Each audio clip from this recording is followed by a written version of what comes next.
Welcome back to On the Same Page. We are on Daf Mem Ches Amud Beis 48b of Maseches Kiddushin. We're 2 lines from the bottom of the page.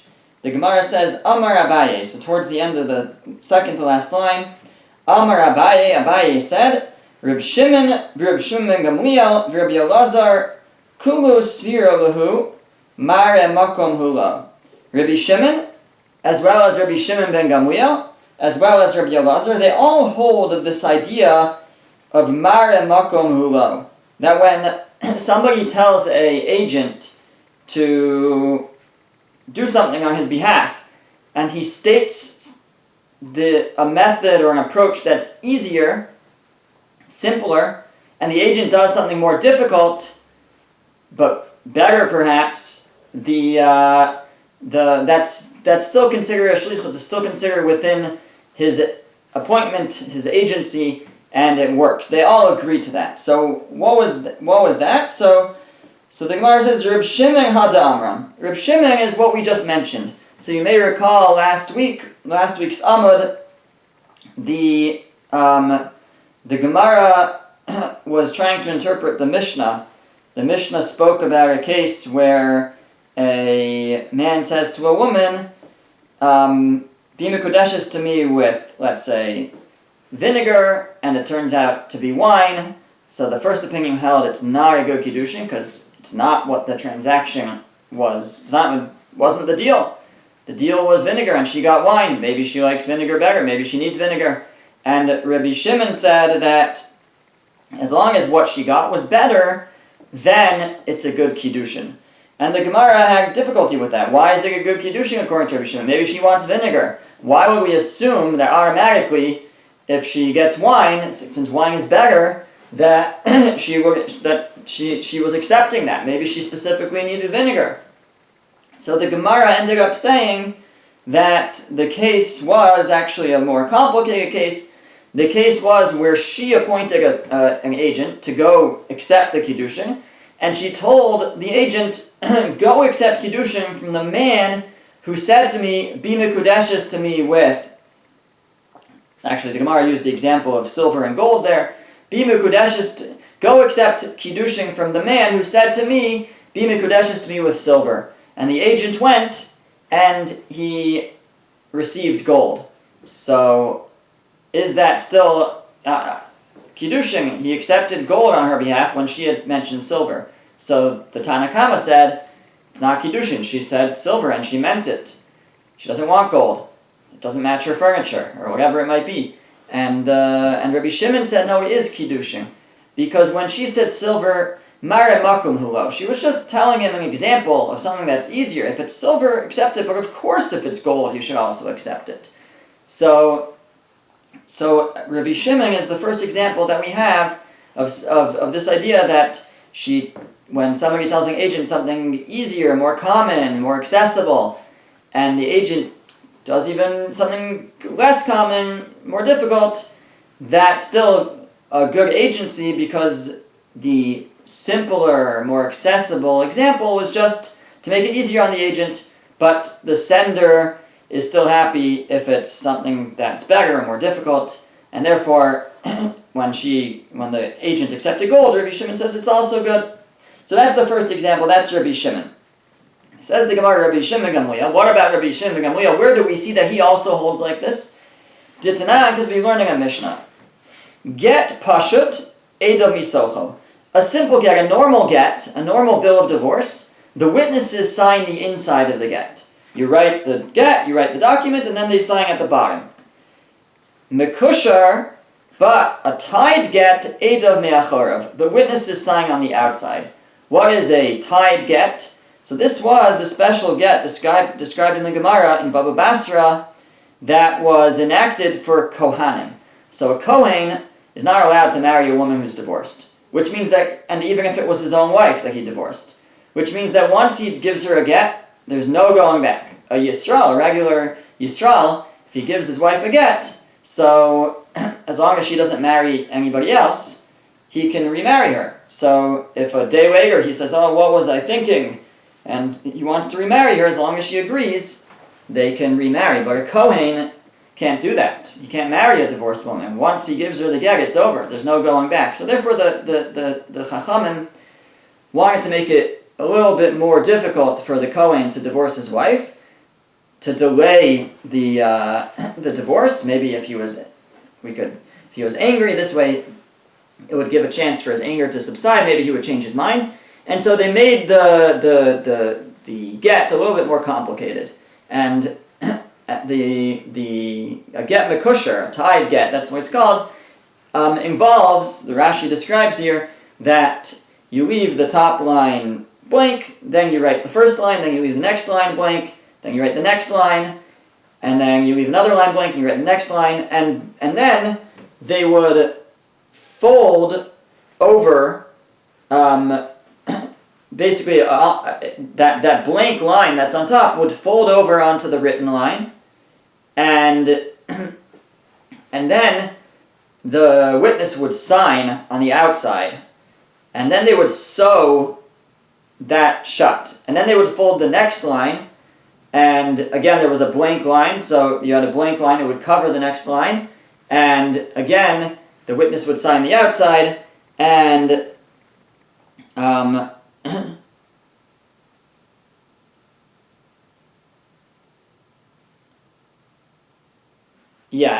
or I think they would sew it first, sew it shut, and then the witness would sign. But the witness was signing on the outside, and that's how it was done. The special get that was made for Kohanim to basically make it more difficult for them to divorce their wives and more delayed.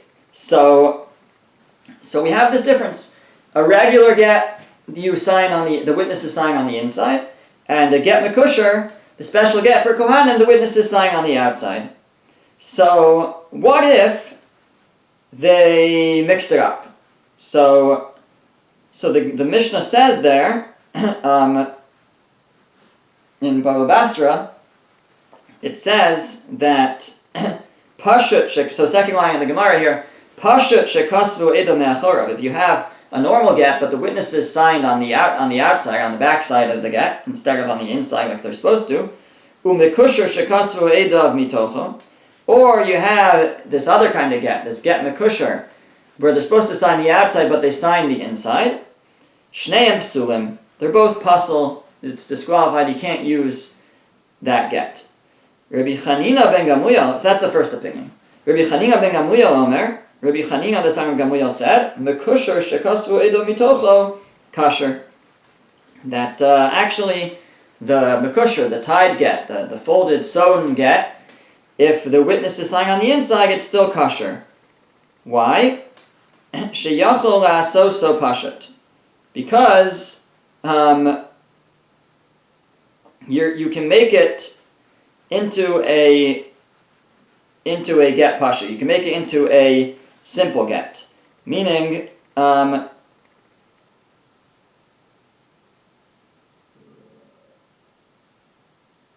I guess, b'diavad maybe the Kohen is allowed to receive a get pashut, a regular open get, and so fine, so he'll receive that in this case. Now it happens to be they wrote it weird because they skipped all those lines. Okay, it's not a problem. It's okay that they skipped the lines. That's the second opinion. That would be okay. You're allowed. So they fine. We'll treat. We won't fold it over. It will be a get pashut. It'll be a simple normal get with the witnesses on the inside. And that's okay. Rabbi Shimon Gamliel Omer, Rabbi Shimon Gamliel says, Hakol kiminhag hamedina. It all goes according to the custom of the place. And if the custom of the place is to write a regular get for this type of person, you write a regular get for this type of person. If the minhag of the place, the custom of the place is to write a get mekusher for this person, because he's a Kohen, so then you have to write get mekusher for him. So Rabbi Shimon Gamliel is saying that forget about how they signed it. You need to write the right kind of get for the right kind of person.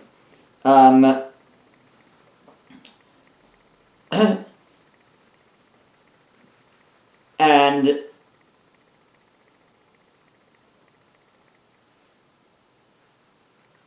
so that's the third opinion. No, you have to always write the right kind of get for the right kind of place.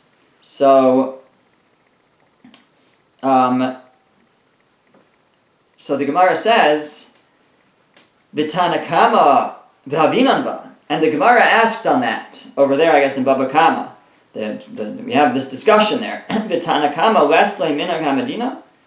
Does the first opinion not hold that you have to go by the custom of the place? In other words,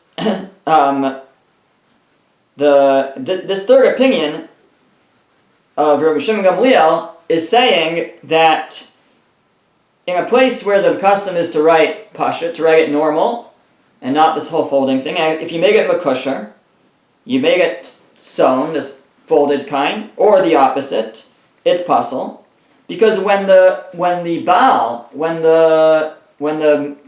husband appointed the sofer to write the get, he was appointing him to do it according to the custom of the place. And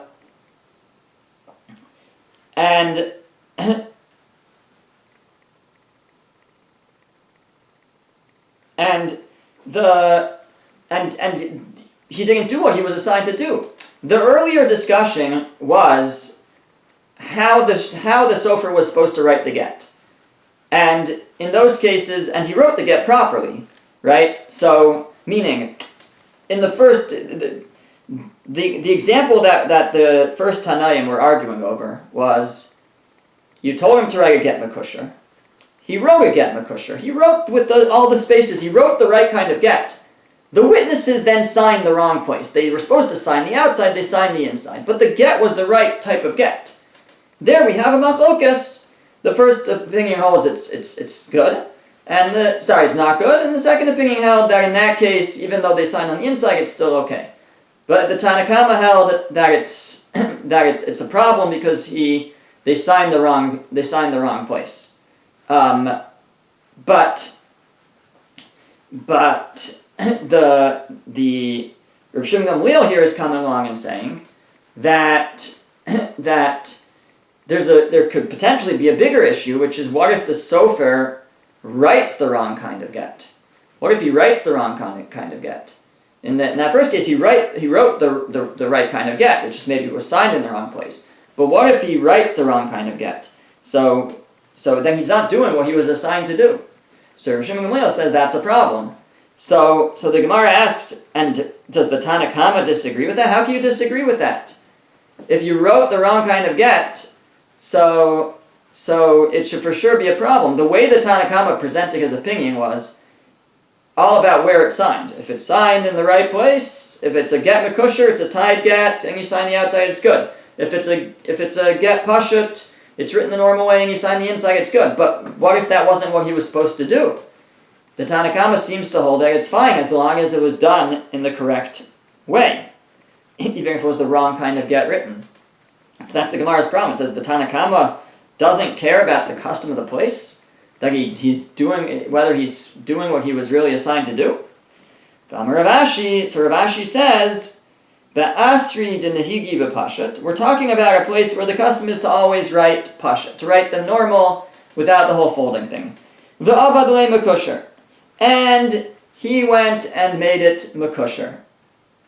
He did a tied get. Inami or ba'asri de nehigi b'makusher. Or it's a place where they normally write it makusher, write it in this tied, folded way. V'avad le pasha, and he made it open. So there, that's not the case. There it says, Kuliyama lo pligi devadai kapeda. If there's a set custom like that, and you did the other thing, everybody agrees. All the opinions here will agree it's not good. If the custom of the place is to write a normal get, and they went and wrote a get makusher, then even if they signed it correctly, everybody will agree it's not good. And the same the other way around. That everybody agrees to. Ki pligi, what are they arguing about here? Be'astra de nehigi, bein bepasha, bein b'makusher. We're talking about a place where the custom is to write either one. They write either kind. So they go back and forth. They sometimes write and again, it could be that is more relevant for Kohanim, but let's say for Kohanim, They go back and forth. Sometimes they do the special kind of get makosher, and sometimes they do regular get. The Amar le Avid li Pashat. And what happened was the husband told the sofer to write me a normal get, a simple get. The Azal the Avad le Makosher. And he went and wrote a get makosher, this more complicated kind. So Mar Savar Kapeda. The first opinion holds Kapeda. He's makpid. When he said to write a simple get, he meant I want a simple get specifically. And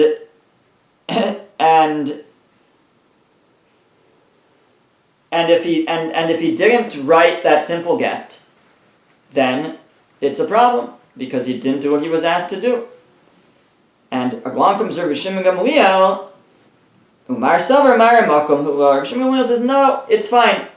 It's just a Mara Makom. It's just giving him the easiest way to do it.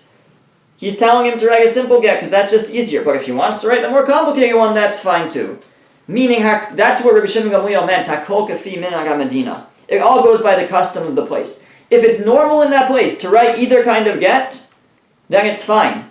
Even if he told him to write the simple get and he wrote the more complicated kind, that's still okay. That's what Rabbi Shimon Gamliel was coming to say, Hakol Kafi Minhag HaMedina. It all goes by the custom of the place. As long as the custom is either way, even if he said to write the simple one and he wrote the more complicated one, that's okay. Why? Because that's the opinion of it. Because Rabbi Shimon Gamliel also holds of this idea of Mara Makom Hulo. He's just giving him an example, telling him the easiest example. I don't mind if you write the simple kind, but if he wants to write the more complicated kind, then that's fine too. That's the opinion of Rabbi Shimon Gamliel, and he's coming to argue on the Tanakama on the first opinion. The first opinion seems to hold. We'll argue on that and say no, kapeda. He's makpid. If he said to write the simple kind, he meant the simple kind. So that's the example where we have that Rabbi Shimon Gamliel holds also this idea of Mara Makom Hulo. If somebody appoints an agent to do something, he gives him the more simple method and the agent takes the more complicated method, that's okay. And then the third opinion that we had that holds of this is Rabbi Lazar. Rabbi Lazar, where do we see that Rabbi Lazar also holds of this? Ditna, because we learned in a Mishnah, Ha'isha sha'amra hiskaba ligiti mimakom ploni. A woman says to an agent, go accept a get from the specific place, and she tells him a place. And she and the agent goes, but he accepts the get somewhere else. She says, go to such and such a street, and you'll receive the get. And he went to a different street and met the husband there and got the get. So Tanakama says, puzzle. It's not good. The agency was, go to first street, and you went to second street. That's no good. For Rabbi Elazar, machshir. Rabbi Elazar says it's fine. She doesn't really care what street you go to. She was just telling you where to go, a location. The easier location, the original agreed upon location. Alma kasavar maramakom hilo.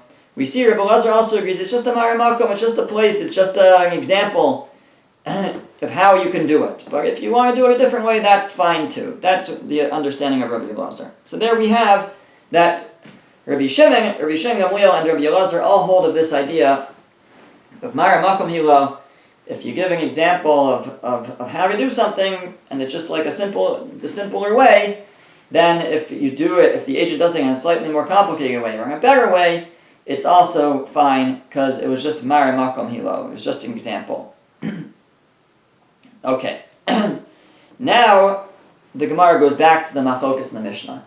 The dispute in the Mishnah between Rabbi Shimon and the Tanakama in the first opinion was in a case where we ended up making the case where she had assigned an agent and said go get silver, and he received gold for the Kiddushin. So the Tanakama said no good. She didn't get what she said, and Rabbi Shimon said that she's fine with it. It's an upgrade from what she said, and what she had said was just a Mara Makom, was just an example. Because what Rabbi Shimon holds, as long as what she got is better, then it's a good Kiddushin. So Amar Ula says, Ula, machlokes b'shvach mamon.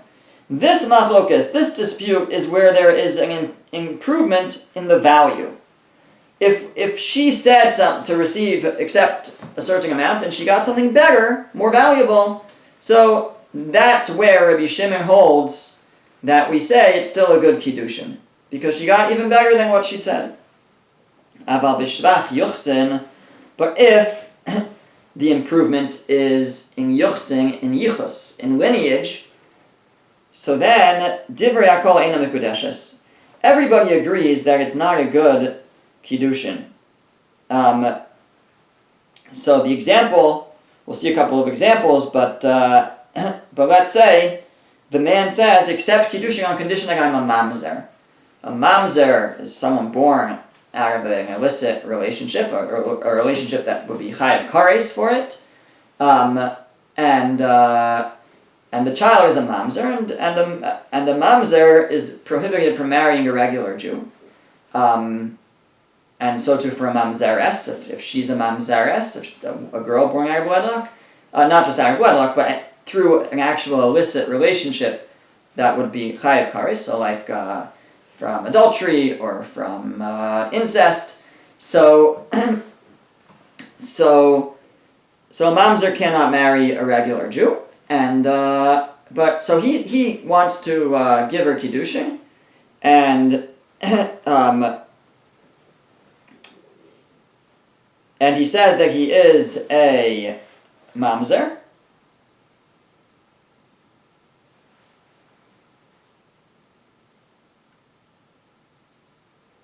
And let's say it turns out that he's not a mamzer. So let's say it's a scenario where a woman who is allowed to marry a mamzer, and it turns out that he's not a mamzer. It turns out that he is what's called a nasin. A nasin is a descendant of the Givonim, which was a certain nation in the time of Yoshua, and they basically like faked a conversion, and and there's a rabbinic prohibition, at least, from marrying them. But that's better than a mamzer. A mamzer is a biblical prohibition for marrying. So yeah, I guess we could be talking about where it's prohibited, actually. And I said that she's allowed to marry him. Let's say she's not even.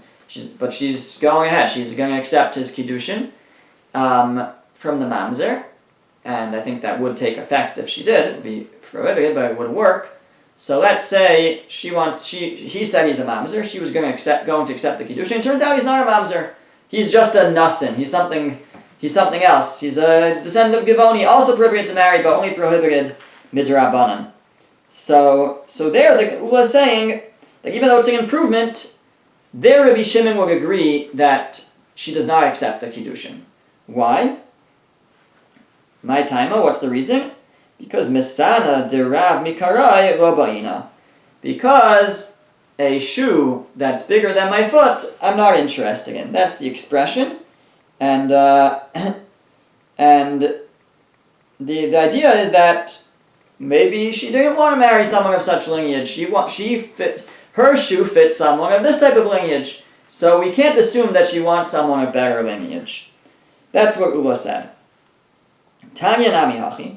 We have a brisa that also expresses this. The brisa says, Mod Rabbi Shimon. Rabbi Shimon would agree in hitta l'shvach yuchsin eina mekudeshes. If he tricked her and it was better yichus, it was better lineage, it's not a good Kiddushin. So we actually have an explicit brisa that makes that point. Amar Rav Ashi said, Masnisin nami deka. The next Mishnah also implies this. Dikatani, because the Mishnah says, it's on the next page, the Mishnah says, if a man says, Amanasha ani Kohen, he says, I'm marrying you on condition that I am a Kohen. V'nimtza Levi, it turns out he's a Levi, of a lower lineage than a Kohen. Or, Levi v'nimtza Kohen. Or he says, I'm a Levi, and it turns out he's a Kohen, he's a better lineage.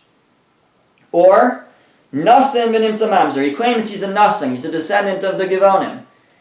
And it turns out that he's of worse lineage, he's a Mamzer. or mamzer v'nimtza nasin, or he says he's a mamzer, but actually he's a better lineage, he's a nasin.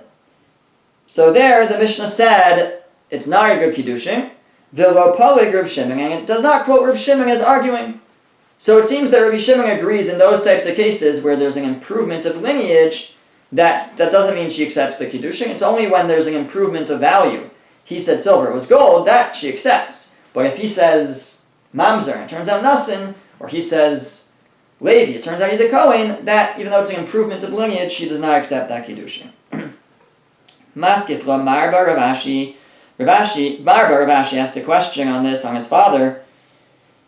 Ella Dikatani, but what about the case of the Mishnah? The same Mishnah also says, if he says, Amanashi Yishli Bas O Shifcha Migudelis.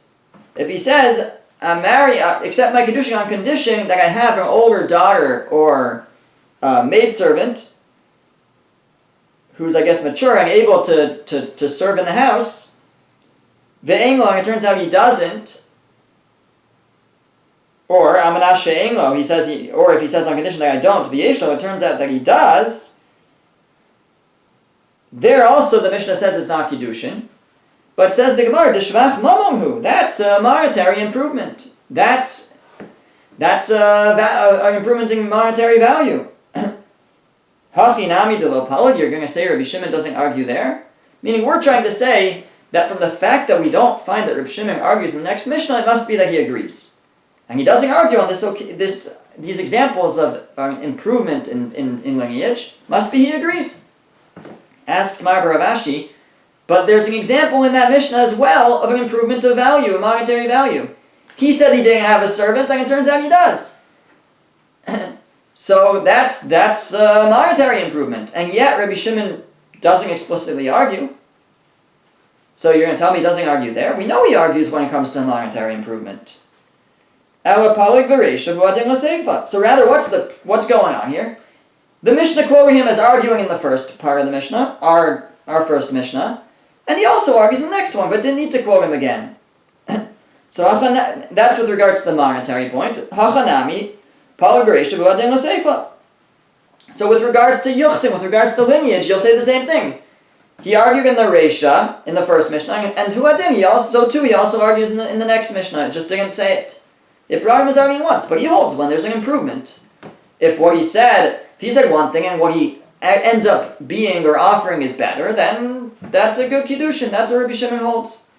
That's what Marba Ravashi is suggesting. So the Gemara says, Hachi Hashta. It says, hey, hold on one second.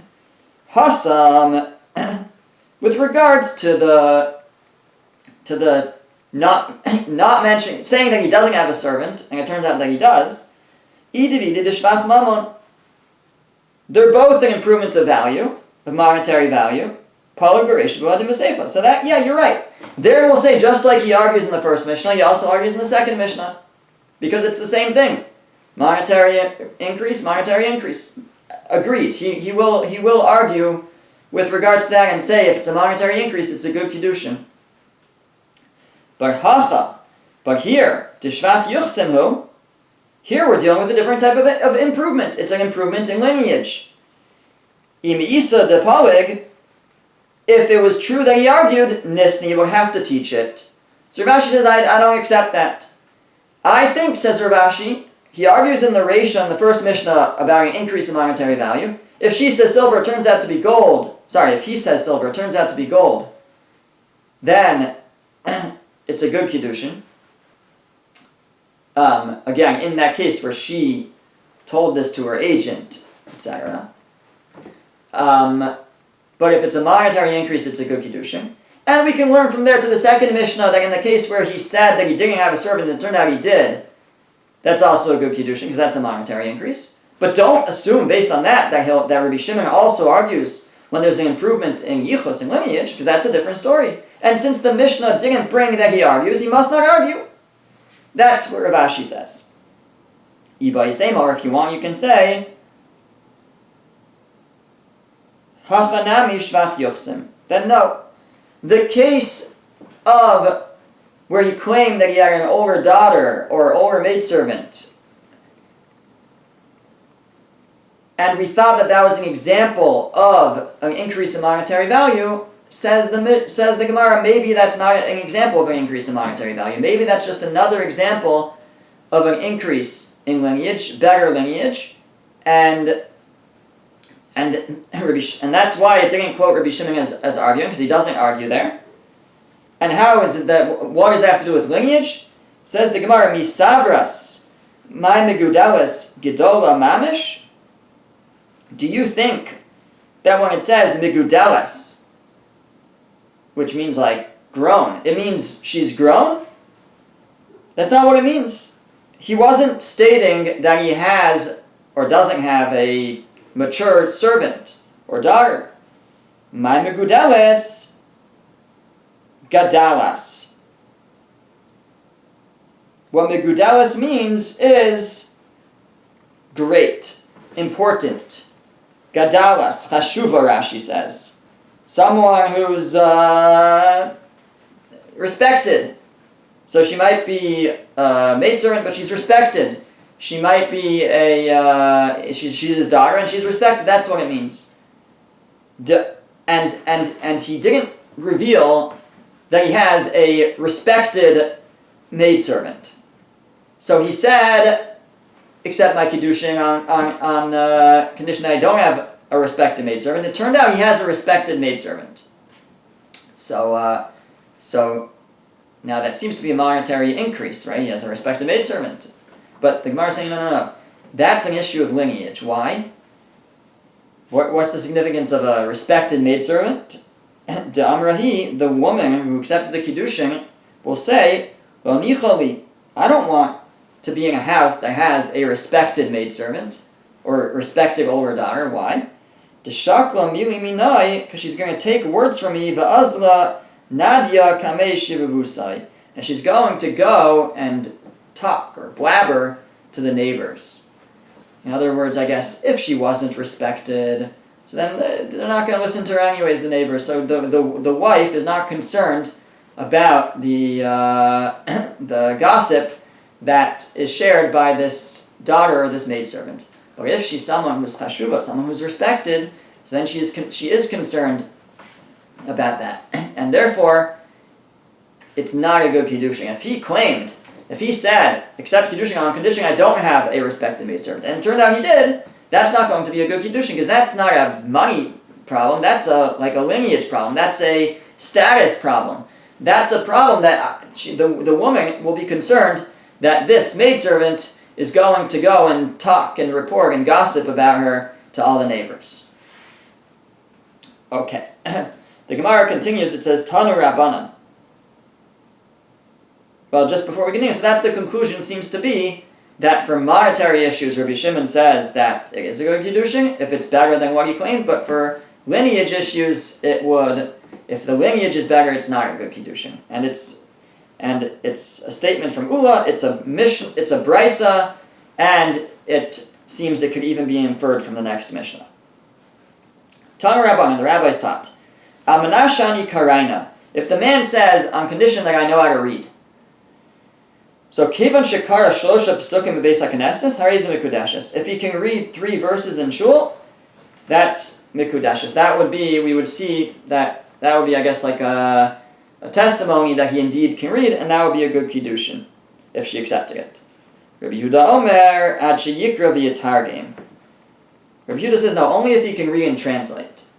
So I guess to be able to be a Koraina, to be called someone who reads, you have to also be able to interpret.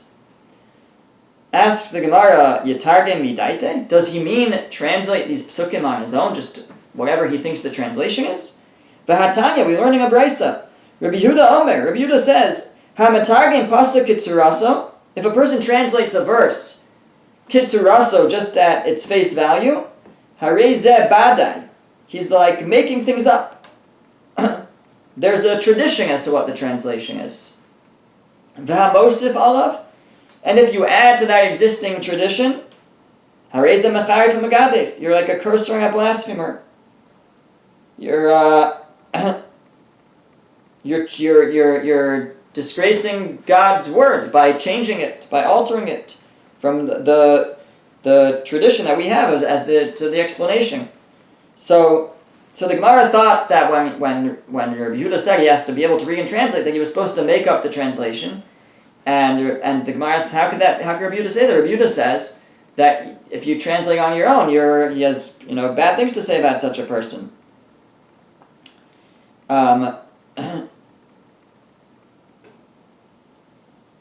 Elamai Targum Didan. What it means is to be able to give over our Targum, to be able to read the Targum, the translation that is already in our tradition. That must be what Rabbi Yehuda meant. That he has to be able to read and give over the translation based on the tradition.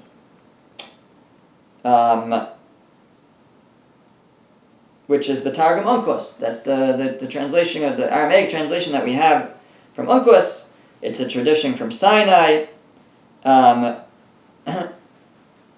That's the translation that he should be able to give over. If he could do that, if he could read and give over that translation, then he's called a Karaina, someone who reads. The Gemara says, V'hani milid amar le Karaina. That's enough. 3 verses is enough if he calls himself a Karaina, someone who reads. Aval amar la Kara'ana. But if he says, I'm a reader, which seems to be something more elaborate, then adekaria oraisin leviu ksuvi b'diuka. Then it's only if he can read from Torah, from Nevi'im, and from Ksuvim, from the Torah, from the prophets and the writings, with precision. So then he's called a kara, and then that would be a good Kiddushin. But if you cannot read from those with precision, meaning more than just 3 verses, so then he would not be called a kara, he's not a reader, and it would not be a good Kiddushin. Okay, we will stop there. We'll have other examples like this next time.